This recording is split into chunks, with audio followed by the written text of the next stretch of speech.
Good morning, everyone. I'm Kimberly DeWitt, and I'm part of the Red Maple Steering Committee. And I'm so thrilled to welcome you to a Forest of Reading author visit.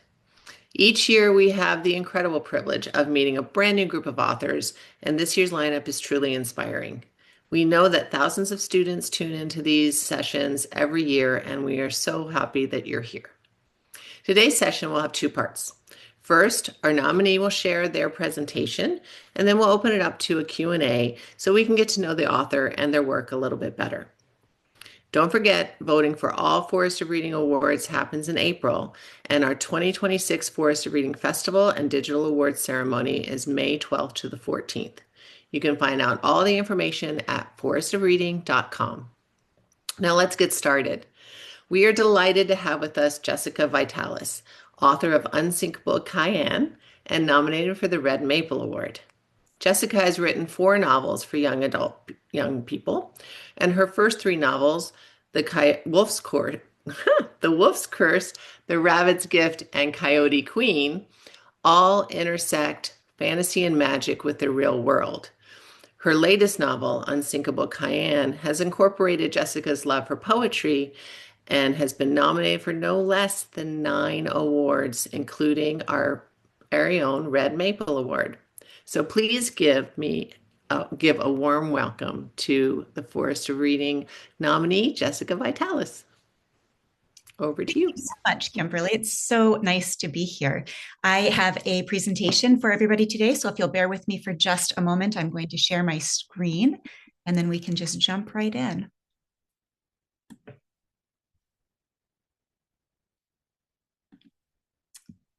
All right, I just need to go back to my... Okay, can everybody, Kimberly, maybe you can just give me a thumbs up or let me know if there's any problems with my screen. Otherwise, I'm going to assume that everybody can see my presentation, and I'm going to jump right in to From Seed to Story. There is a lot that I want to share with you today, so I'm going to get busy. If I were standing in front of you today, right now in person, I would ask you to raise your hand if you have ever been in a situation where a teacher has asked you to do a writing assignment and you've panicked because you have absolutely no idea what you should write about. I know that if I asked you this question, an awful lot of you would raise your hands because there are actually really 2 kinds of people, I think, in this world. There's the kind of writer who has so many stories, their brains are just brimming with curiosity, and their bigger problem is trying to narrow it down to find just one thing to write about. And then there's a second kind of person who panics because it can be really, really hard to find story ideas. And a lot of people who hear that I'm a professional author automatically assume that I'm the first kind of person, that I just have story ideas coming from everywhere and I have a hard time narrowing it down. But the truth is actually, I'm the second kind of writer. I have a really hard idea, finding ideas that feel important enough that I really think they're worth a story and that I really want to spend a lot of time with them. So I know that coming up with story ideas can be really, really difficult. And it can be really, really scary. The good news is that I've learned whether you're the type of person who has a lot of trouble narrowing down story ideas, or you're the type of person who's brimming with ideas, it can be really, really helpful to think of coming up with stories similar to growing plants, in that it can help to start really, really small. You can take just one tiny little idea, and that tiny little seed of a story can grow into something bigger. And if we plant that seed and we give it the attention it needs, it will grow and it will blossom into a full story. So today, I really want to talk to you about story seeds, where to find them, and then the secret technique that I use to grow them into full stories. So story seeds are actually all around us. The first thing I'm going to do is share where I found some of the story seeds for my books, and then we'll talk about how I turned the story seed for Unsinkable Cayenne into a full novel. The story seed for The Wolf's Curse actually came from a book that was already written. The Book Thief is a story that is narrated by Death. And when I read this book, I thought it was such a cool idea that I wanted to see what would happen if I tried to write a story with Death as a narrator. So the story seed for this story is just looking at another book that's already been written and trying to figure out if I could put a different spin on it. The seed for my second book actually comes from existing mythology. Since I wrote about death with The Wolf's Curse, I thought it would be interesting to do the exact opposite with my next book. And so I started looking at fairy tales and mythology centered on babies. And I specifically thought about the mythology that we often use where babies are delivered by storks. And I did some research and I discovered that in Europe, they often tell children that babies are grown in cabbage plants.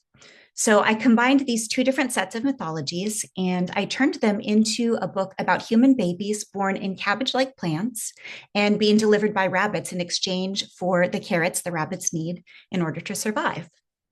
So you can find existing seeds in books that are already written. You can find it in mythology. You can find seeds for story ideas in movies and video games and really any type of art that's out there. But my favorite place for finding story seeds is actually from real life. And I just want to say you don't have to have a exciting, glamorous life filled with lots of fun vacations or lots of really cool experiences in order to have important things to write about. So my third book, Coyote Queen, was actually inspired by my difficult childhood, growing up with adults that didn't treat me the way that adults should treat children. And then Unsinkable Cayenne, which is the book we're going to talk more about today, was also inspired by my childhood. So before we get to that, just keep in mind that if you are ever feeling stuck and like you really don't know what to write about, you can think about the stories that you already know, the art that's around you, and the things that you've experienced in your life, and you can use any of that as a story seed. So let's talk about how this process works. I mentioned that Unsinkable Cayenne is a story inspired by my childhood, and that is certainly true. But the actual genesis of this story was a little bit unusual in that it started out as a short story for an anthology. Now, if you are not familiar with anthologies, they are actually books filled with short stories written by a lot of different authors, but they're usually all about the same topic or the same theme. So, for example, you might have a story or a book about Indigenous characters, or a book about Black joy, or an entire book filled with short stories from members of the LGBTQ plus community. So in my case, I was writing a short story for an anthology about first kisses. And for those of you who aren't interested in kissing, don't panic. There is absolutely no kissing in Unsinkable Cayenne, but that is the seed that started the story. So I was supposed to write a short story about my first kiss. And I had a problem because I don't actually remember my first kiss. And I know that's a little bit weird. I didn't kiss a whole lot of people. So it seems like something I should really remember. But for whatever reason, it just wasn't memorable. I have no idea what my first kiss was. So I was quite literally missing the seed that I needed to write this story. So in order to find that story seed, I started going through photos and came up with some of the pictures that you see on the screen. My family was really, really transient. We moved a lot.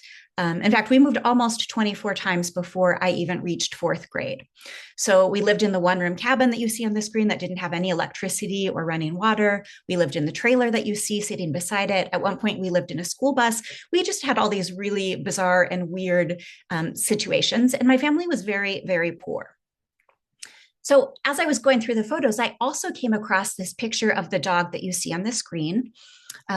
This dog, his name was George, and I had him for just a very short time while I was in middle school. And we lived in the little house that you see on the screen. We had settled down for just a couple of years. We lived in one place. And in particular, as I was looking for my story seed, I kept looking at this photo of George, and I kept remembering a time that I took George out for a walk. And this was a very small town. So even though I hadn't lived there very long, I knew not many people lived in the town. And this new boy came walking toward me. And I developed an instant crush on this new boy. But I was shy. I didn't really like to draw attention to myself. And so I kept walking without saying hi. And it turned out this new boy was in my class at school. And I had a huge crush on him. And I found out that he had a crush on me, but we never said anything to each other because we were both just too shy.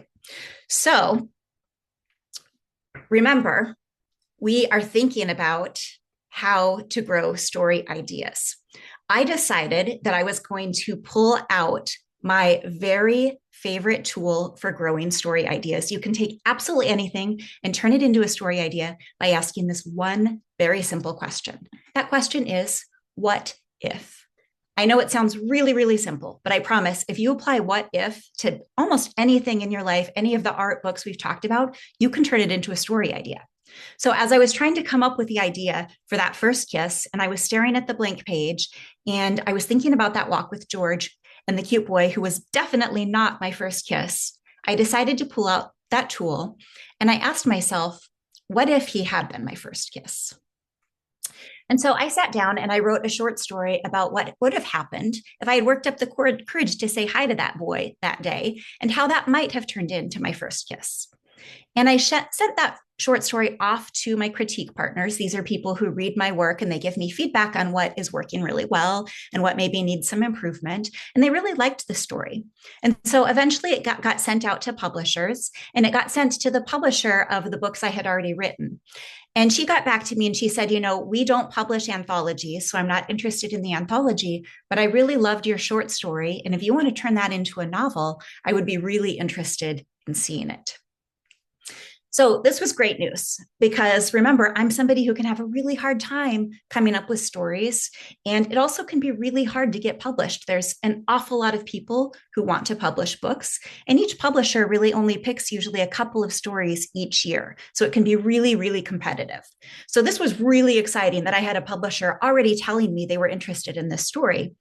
But it was also really scary because there's a really big difference between having this tiny little seed of a story idea, this short story, and being able to turn it into an entire novel.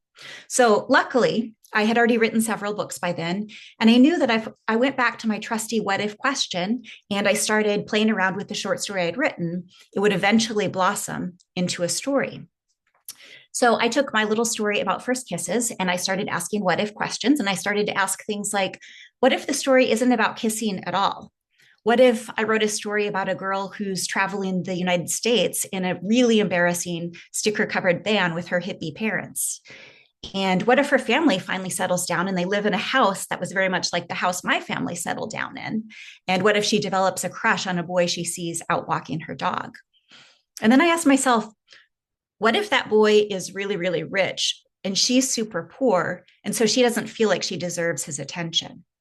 And what if the story isn't just about getting his attention, but also my character wants to be friends with the rich girls at school? So what if she tries to fit in even though she doesn't have the right clothes and her family keeps embarrassing her?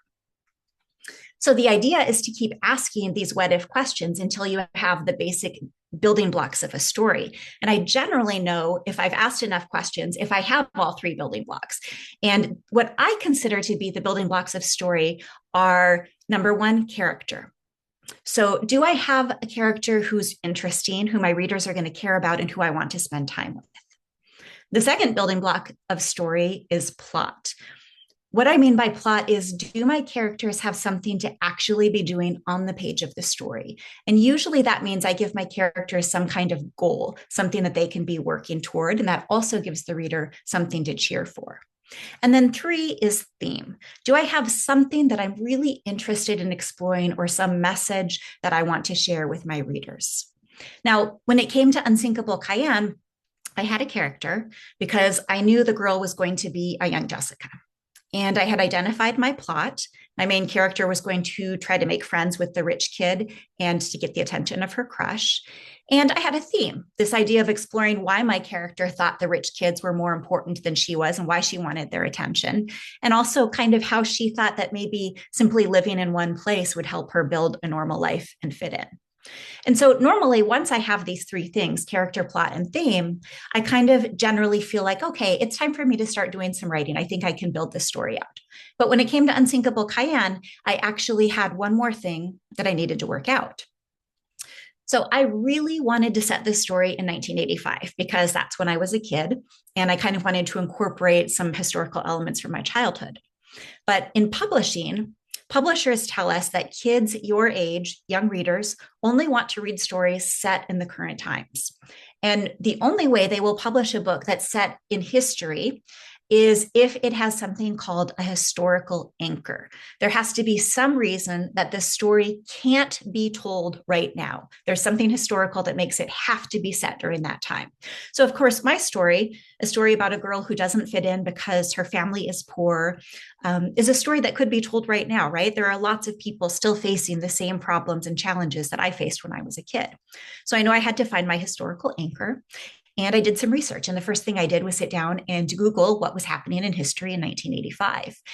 And one of the things that took place that year was the discovery of the Titanic.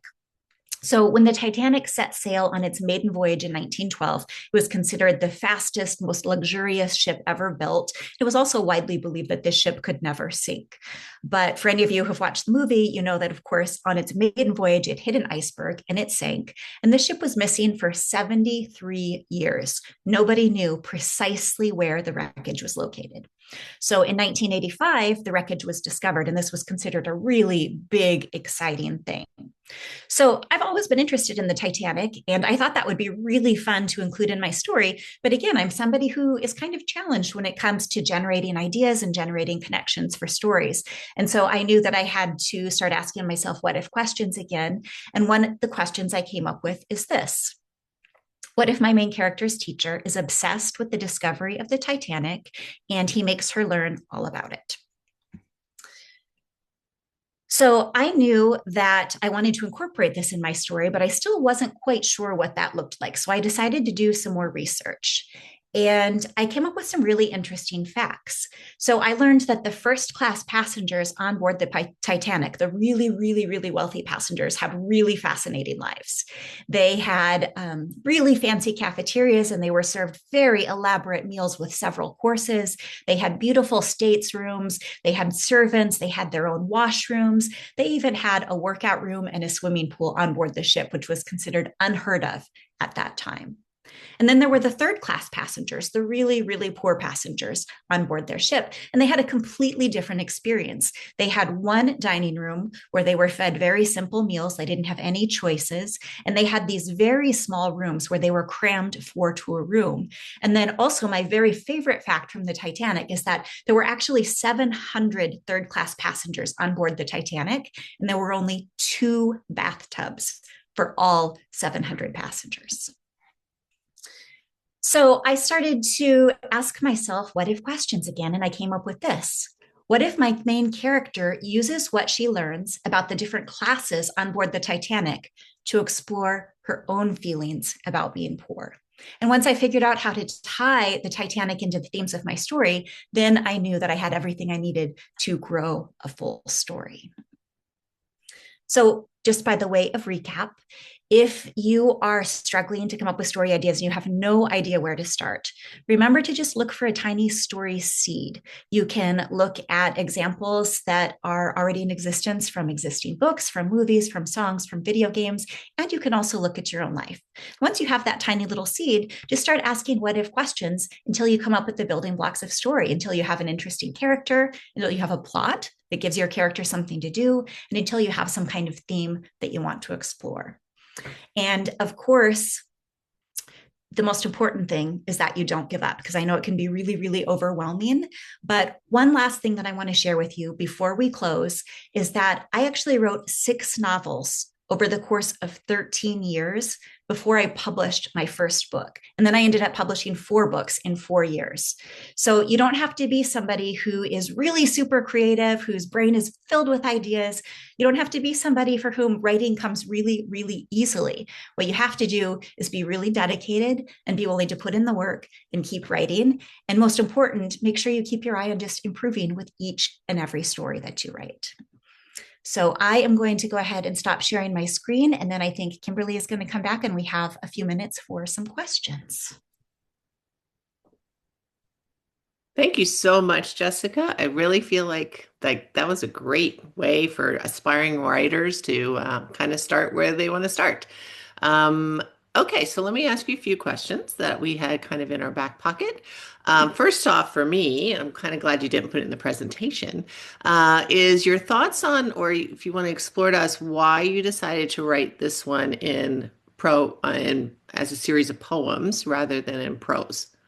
Yeah, so Unsinkable Cayenne is a story written in free verse, which means there aren't a lot of words on the page. And generally, it is written, as Kimberly said, as a series of poems. They're short, non rhyming poems. And this came about because novels in verse have been really popular for about I'm going to say 5 or 10 years now or so. And when they first started coming out, I remember reading them and thinking, that is just extraordinary. Like these novels are so, so cool, but I'm not a poet. I wish I could be, but I'm just not a poet. I could never do that. And so when I was asked to write that short story for the anthology, I thought, a short story is something that maybe I could explore in free verse because it's very low risk, right? Like if I write this story that's 2,000 words and it doesn't work and my poetry is really, really bad, I can easily rewrite it in regular prose. So I went ahead and wrote the short story in free verse. And then when all of my critique partners and my editor loved it, I was like, wow, maybe there's no such thing as somebody actually being a poet. Maybe what it takes to be a poet is actually just to write poetry. And so I got on the phone with a friend of mine, Megan E. Freeman, who wrote the best-selling novel Alone. Beautiful, beautiful, beautiful poet. And I asked her, like, Megan, I really feel like I'm not up to the task. What's the secret? There has to be something I don't know. And she said, there is no secret to writing free verse. The beauty of writing free verse is that you, the author, get to make up the rules. Use capitalizations if you want to use capitalizations. Use punctuation if you want to use punctuation. Figure out what it is that's going to best serve the story that you want to tell. And so once I realized that there weren't any rules, poetry, instead of becoming scary, became really fun. It became something that I could explore and find just a way to tell my story in the best possible way that I could tell it. Wonderful. Yes, thank you. And it is a very good way to have that book. I love that book so much. Your book. Was there a particular part of the story that was maybe tricky to write from an emotional perspective, or, is there anything you'd like to For share? me, the most difficult part about this story is that the very first draft I wrote, so this is Unsinkable Cayenne, the very first draft I wrote had the kind of same themes as Coyote Queen. This was the story I mentioned in my presentation where adults didn't treat me the way that children should be treated. And so when I first wrote Unsinkable Cayenne, because it was based on my childhood, Cayenne's family also didn't treat her the way that adults should treat children. And so one of the things that I had to think about was, do I really need to explore that theme again? That kind of felt done. And I was really more interested in exploring the socioeconomics and the financial aspects of her life and not so much how the adults were treating her. So that was probably the hardest thing, is to really just separate me from Cayenne and realize that I wasn't telling necessarily my exact story, even though I provided the story seed, but I really needed to find the story that was right for Cayenne in this book. Yeah, and that is hard, right? Because a lot of young writers will be told to write what they know and what they've experienced, and to still be able to just take the seed as opposed to the whole story is a good skill to have. So can you give us a sneak peek of what you might be working on next? I actually have a picture book and a young adult novel going out on sub right now. So, going out on sub means that my agent is sending out to publishers to ask if they would be interested in publishing it. So, I also have two middle grade novels I'm working on, but I haven't even sent those to my agent yet. So, it'll be a while before I have anything coming out, but I'm really excited about the stories to come. Awesome. Okay, so can you give us it sounds like you've got a lot of things, and as you said, six novels in 13 years. Can you give us a sense of what your typical day of writing would look like? Yeah, I'm a full-time writer, so I generally get up in the morning and go for a long walk. And on that walk, I'm thinking about my story and what I want to accomplish for the day. I might be thinking about a particular scene and how I want that scene to unfold. And then I come back, get my kids off to school, and after that, I sit down at my computer and just try to do some writing. And I don't always get to spend all day, every day writing, and that would be pretty hard because it also really depletes your brain and you need time to sort of fill your creative well. But because I'm now a published author, I also have to spend part of my day answering emails and setting up presentations, and just lots of businessy kind of stuff also goes with being a published author. So I kind of try to divide my time between the two things and make sure I preserve my writing time really carefully. Well, and hopefully a lot of our members of Forest Reading will get to meet you when you come for the festival, I which would be lovely. So in Yeah. May. So I will give you our final question, which has to do with that, and just a question about how you feel to be nominated for the Forest of Reading and to be part of this great group of Canadian authors. There are just no words to express how deeply honored I am. One thing I did not mention is that I am a newly minted Canadian citizen. So I am just so happy to be living in Canada and so proud to be a citizen. And so to be a part of a Canadian Reading Award is really just means everything to me. So thank you to absolutely everybody who was on the committee and helped bring my book into this program. And to all of the students and all of the readers out there who are supporting me in this book, thank you, thank you, thank you, thank you. Oh, great. Well, thank you so much for sharing your time and your stories and just your creativity with us today. So, this is a great way, it is a great way for Force of Reading participants to get to know you and to kind of connect a face with the book as opposed to a face with the name. So I will just ask the people today that are watching it to remember to go to theforestofreading.com to see the full lineup of all the upcoming events, authors, and illustrators that will be attending the festivals. We hope to see you there. And keep reading, keep exploring new stories, and we can't wait to see you at the next visit. Happy reading. Bye, everyone. Bye.